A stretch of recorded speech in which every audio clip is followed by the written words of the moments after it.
what the head of Iranian parliament posted just moments ago. He said that we've received numerous messages from neighboring countries about shaping new security arrangement and economic cooperation in the region. The United States put the security of every single one of its allies at such risk through bullying and pure disregard for their interest for the sake of Israel that they briefly saw their entire existence on the line. A homegrown independent order is what we actually deliver will is what will actually deliver peace and security. He's talking about that this is everything going to be from inside of the region. If something happens in for the case of peace and prosperity, it comes from the region and the government in the region. What is that? And what do we know about the understanding that is shaping itself in the West Asia? I think that sentence where he says that they for a moment they saw their entire existence uh, On the line. disappearing on the line is an important uh, part of the tweet, and that shows that they knew that how vulnerable they were and how close they were to having their regimes collapsed. And this is something that we discussed during the war, during the fighting, both during the 40 days and during the 13 days. I've been saying this for many years, but during the war, I was saying that the existence of these uh, regimes in the Persian Gulf uh, is it will depend on the will of the Iranian people, and if they push too hard, or if they allow the Americans to go too far, then they will cease to exist. And apparently, they've they've come to understand that. So what Dr. Ghalibaf is saying is that the only way out of this situation is for these countries to ignore the Americans and establish a joint regional security mechanism. The Americans obviously don't care about any of these countries. They don't care about the leaders, even though they send trillions of dollars to the United States, and they purchase their bonds, and they put their money in their banks, and they purchase assets, and they buy their weapons, which are worthless pieces of junk for them, at least, because they were not unable to do anything against Iran during the war. It was Americans. So the smart thing to do would be for them to ignore Trump, ignore the United States, and stand on their own feet, become sovereign, and set up a mutual security arrangement in the region, because every country in this region wants and needs peace and stability. Iran needs it. The countries in the Persian Gulf all need it. That's how their economies thrive. The United States doesn't care about our security. They care about the Israeli regime. And so they're willing to sacrifice the lives of people across the region and across the world, for that matter, for the sake of Netanyahu and for the sake of Zionism and the Zionist regime. But we'll see, because I think that we are not out of the woods at all if the United States attempts to impose some new sanctions regime to uh, force neighboring countries to cut off economic ties with Iran, then we are not in a ceasefire. And the countries that assisted the United States in this war and continue to assist them in this war, as we speak, they are they would be adversaries. So if Iran is not going to be able to do business, they won't be able to do business. If Iran's ports are not functioning, their ports will not function. It won't just be the Strait of Hormuz anymore. It could be the airports. It could be the Caucasus, depending on who cooperates. I mean, if, for example, Baku uh, blocks cooperation or, let's say, Russian and Iranian trade, then the fact that Baku transports its oil or exports oil to the Israeli regime to help it in these wars, the Iranians could uh, punish it for that. Or if the Emirates moves to try to help strangle the Iranian economy, and so on. So the point is that hopefully the United States will fail in hurting anyone in this region. Iran wants a stable and quiet region where the people and the Iranian people, of course, and its allies in the Axis of Resistance, among others, can live in peace and prosperity. But if the United States escalates, then I think that part of the tweet of the Iranian Speaker of Parliament is important. That these countries already saw, these regimes already saw that their fate was, their future was severely threatened, and so they should take note. They should remember that in the days and weeks ahead. What Donald Trump said 2 days ago, he said that people are finding alternatives to Hormuz. And the alternative is Texas, Alaska, and Louisiana.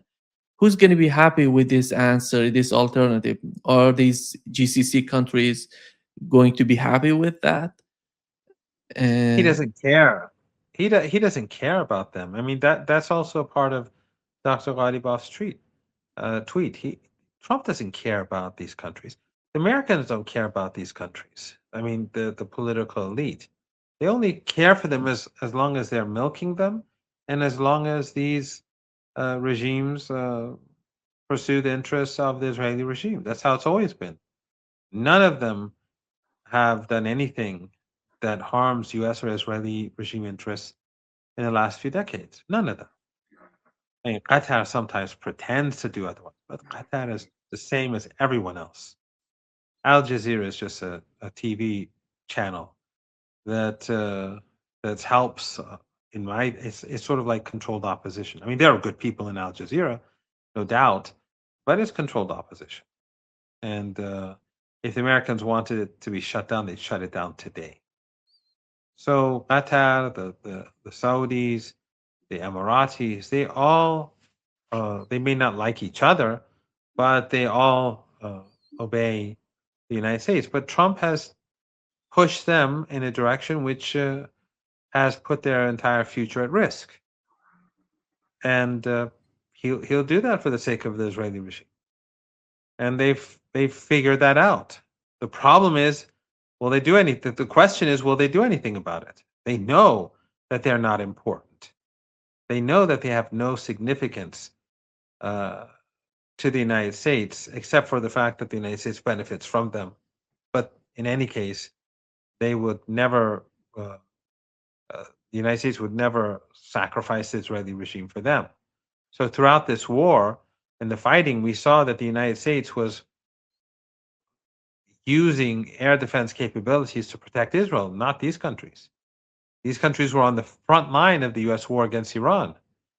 They were the forces on the front line assisting Trump, but Trump wasn't assisting them. He was assisting Netanyahu. But and Nima, the interesting thing is that now that these countries have been so severely damaged, and they're every day it's getting worse for the Saudis, for the Emiratis, for the Kuwaitis, for the Qataris. They have lots of assets in the United States. They have lots of bonds in the United States. Do you think that the United States will let them sell those bonds to rebuild their country, to sustain themselves? There's not a chance in the world. They may let them have a take a little bit here and a little bit there, but that money is gone. The United States is never going to return any of that money to these regimes. They have to leave that money there, and if they're lucky, as long as there's no collapse, they'll be able to take some profit from their bonds, but that's basically it. Yeah.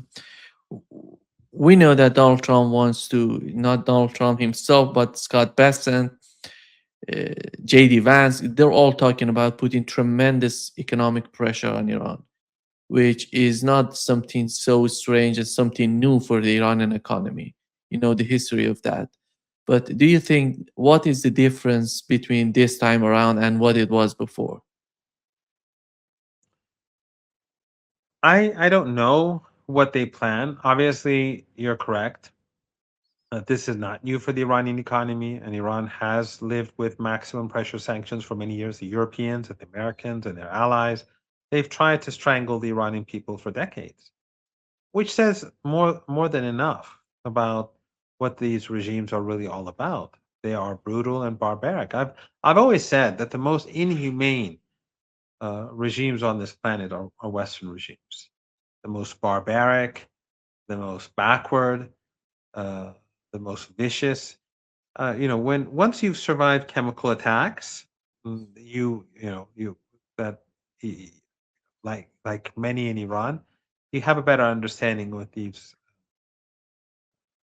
the free world and the civilized world actually means. But so when they target ordinary people, they want to bring them to their knees, the entire country, so that they can get their way. That's the objective of the West. So children, yeah, kill them, have them die. I mean, after Gaza, it's obvious, but before Gaza, a lot of people really didn't see this. But that's what they did in Syria. They crushed Syria. They demonized the Syrian government for how evil it was and all that. But they were strangling the Syrian people, and they were funding ISIS and Al Qaeda and killing hundreds of thousands of people with their terror groups. Whatever the Syrian government was, they were infinitely worse. In Cuba, whatever the government is, they are infinitely worse. The Americans and those behind the sanctions regime, because they're targeting the whole population. And the same is true wherever they've used they've used food and medicine as weapons, just like in Gaza. Gaza was being strangled for decades, and the West had no problem with that. And it's being strangled now. Most of the people who die in Gaza, they die of illness and a lack of medicine, and because of food shortages, and because many people have certain needs that or a certain diet that they have to adhere to, and they can't, and they die. Hundreds of thousands have died in Gaza. There was a report saying that almost 40 million people, I think 38 million people from 1971 to 2021 uh, died as a result of Western sanctions. That's 40 million people. That's like the population of Iraq. The whole country just wiped off the face of the earth by Western sanctions over 50 years across the world, of course. So, this is what we're dealing with. And so Iran obviously has to take these threats seriously. Now, what will the United States do? Will it try to bully neighbors like Pakistan and Turkey and Turkmenistan and Afghanistan and Azerbaijan and so on, and Iraq, to cut off all ties with Iran? Or what are they going to do? I don't know. We'll have to wait and see. But first of all, Iran is very, if there's one country on this earth that is resilient to this sort of thing, It's Iran for a host of reasons, not just their experience, but also their culture, their history, their religious ideology. But also, in addition to that, as I, as you know, as I've always been saying, we have no ceasefire with the United States. There is no ceasefire. We are at war, and those countries that host U.S. bases are effectively at war with us. Those countries in the region.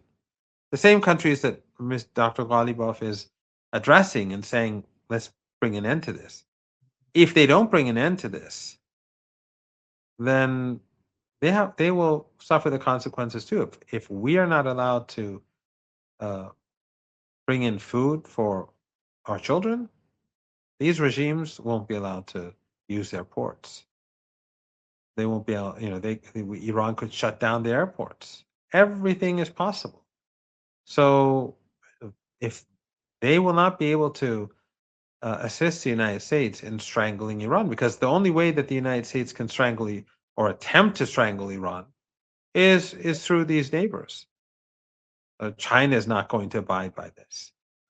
Russia is not doesn't even have it's completely sanctioned. What more? I mean, how is the United States going to threaten Russia? And China knows where its interests lie. But regional countries, some of them may be bullied into carrying out policies dictated by Trump. If that happens, uh, then the United States should expect an Iranian response. And the Iranians have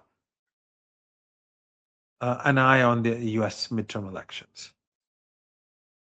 They have an eye on the U.S. midterm elections, and so I think, I mean, if I was an Iranian leader, I would say, okay, you're going to try to hurt me. I hear that your bond market's in big trouble. Well, let's see if I can make it worse. I hear that the Japanese currency is getting dangerously low. The devaluation is picking up speed. Let's see what we can do to make it worse. Let's see what we can do to force uh, Trump's hand to create a crisis with the bond market. I mean, there's so many things that Iran can do right now that can hurt Trump in the coming 2.5 months. That he should be terribly worried. Do you think that we know that they were talking about the land blockade? The land blockade, it means that they need the cooperation with all those countries around Iran to put pressure on Iranian economy. And two important countries, as you mentioned, one of them is Turkey and the other one is Pakistan, which we know they have good relationship with the United States. The United States has a lot of influence on both countries. How, but when it comes to the Caspian Sea, nobody's there to, to disconnect Iran from Russia. And correct me if I'm mistaken, Iran, when it comes to the food, Iran needs wheat, seed oil, and these things that basically they're getting from the Central Asia and from Russia. And they don't need to go to the Persian Gulf to receive it from the Persian Gulf. The only problem would be with the export that Iran has with this blockade. So is the situation worse than what it was before during JCPOA, the withdrawal from JCPOA, or during the Obama administration? Because these governments come after another talking about crushing sanctions, tremendous pressure. And how do you see Iran today? Because we have to understand what has happened so far since February 28th. It was a drastic change inside Iran because of the war that the United States started against Iran. This is something new. The new generations, the Gen Z and these generations in Iran didn't have any sort of understanding about the war and how devastating the war can be. That's why you see some sort of unity since the war started. It's growing inside Iran. How do you see the resilience of the Iranian people as an outcome of the war and the way that Iran sees, multiple ways to manage the economic problems? Considering what the United States wants to put on Iran, pressure that the United States is bringing to Iranian economy. Well, first of all, after Trump left the JCPOA, Iran's oil exports went down to almost zero for quite a long time. I don't remember how long it was, but let's say a couple of years.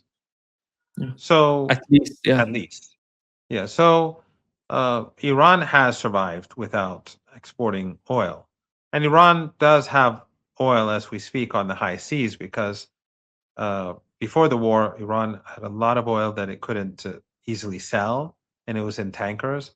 It gradually sold that, and also at the beginning of the MOU, Iran had a lot of tankers in the Persian Gulf that were stuck, full of oil, that couldn't leave because of the siege. And then as soon as the MOU was signed, those tankers left. Those There were tens of millions of barrels of oil. So Iran still has oil to sell, but at some point that will come to an end. But Iran still does export quantities of oil through different means, through the Persian Gulf, through um, Central Asia. So we've had that experience in the past. Second is what you said. The Iranian society is more united today than it's ever been since I was a teenager, and in some ways, probably even more so than then. Possibly, I don't. I'd have to think about that. But in any case, it's a very united country. In addition to that, we, as I said earlier, we're at war. There is no ceasefire. This is not like when Trump exited the JCPOA or when Obama first started the maximum pressure set campaign, because many people think it was Trump that did this. No, it was Obama who started the maximum pressure sanctions targeting ordinary Iranians. I think he called them crippling sanctions. And Trump, I think, when he revived them, he called them brutal sanctions. So they were, or maybe vice versa, but I think that's how it was.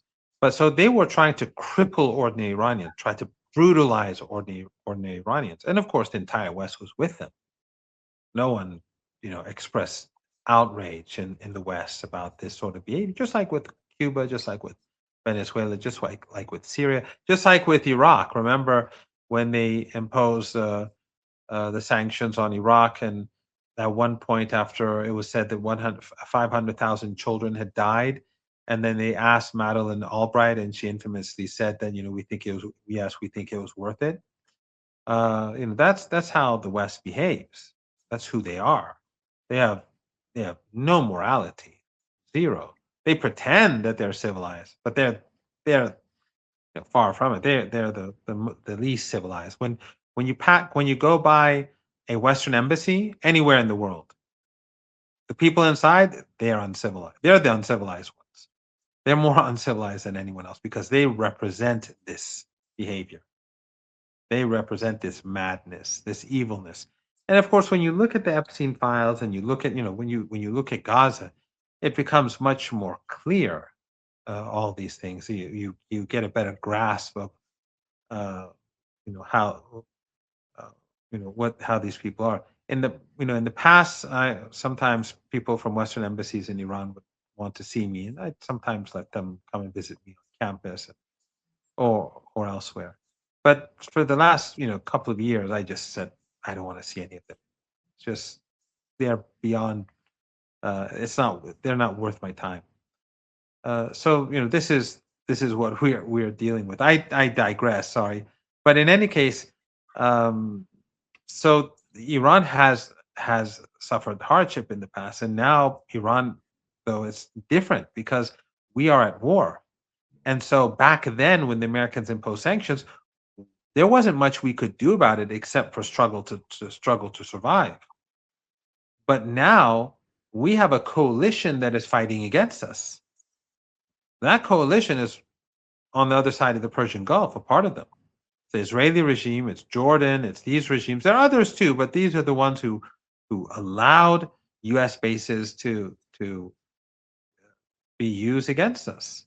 And they not only are a part of this war, they are part of the 12-day war because U.S. planes which fueled Israeli fighter jets to bomb Iran would take off from these countries. They would use the jet fuel paid for by these countries, paid for by these countries, produced by these countries to fuel Israeli fighter jets to bomb Iran. So they participated in two wars. And then in the 1980s, these countries paid Saddam Hussein hundreds of billions of dollars. I mean, in today's money, it's you know much higher, but to kill Iranians. So they're at war with us. They're part of this war. So if the United States tries to strangle us, then these are the partners of the United States, and we can shut down everything. I mean, it's not the Strait of Hormuz is not, if they're, as I said, if you shut down their ports, if you knock out their production, the Strait of Hormuz is not important. There's no debate anymore about how many barrels of oil went through today. That's over. That'll be over. If you knock out the facilities in Qatar, if you knock them out in Saudi Arabia, if you knock them out in the Emirates, who cares how many barrels of oil are going through tonight? It'll be zero pretty soon. So this is, the United States is very vulnerable. And another difference between now and back then. Back then, China and Russia were much weaker than they are today. They were just beginning to rise, like Iran, and they were beginning to become more powerful. They were not confident enough to stand up to the United States. I mean, when the United States would impose sanctions on Iran in the UN Security Council, the Russians and the Chinese did not want any of those resolutions passed. But back then, they were weak. So the most that they would do would be to water them down. But at the end of the day, they wouldn't veto them. Today, you see, they veto all resolutions against Iran. So they're more confident, they're stronger, the United States is weaker, and they are more vulnerable to the United States. I mean, the United States is targeting them today, not like back then. Back then, they didn't want trouble with the United States. Now they have trouble with the United States and they have to push back. So there are a host of reasons why their behavior has changed. It's different today from back then. So Iran's position is very different for all these reasons, but there's also another thing, and that is Iran is much more is much more confident. After this war, many of us believed that we would win this war. We had no doubt, but many of us didn't.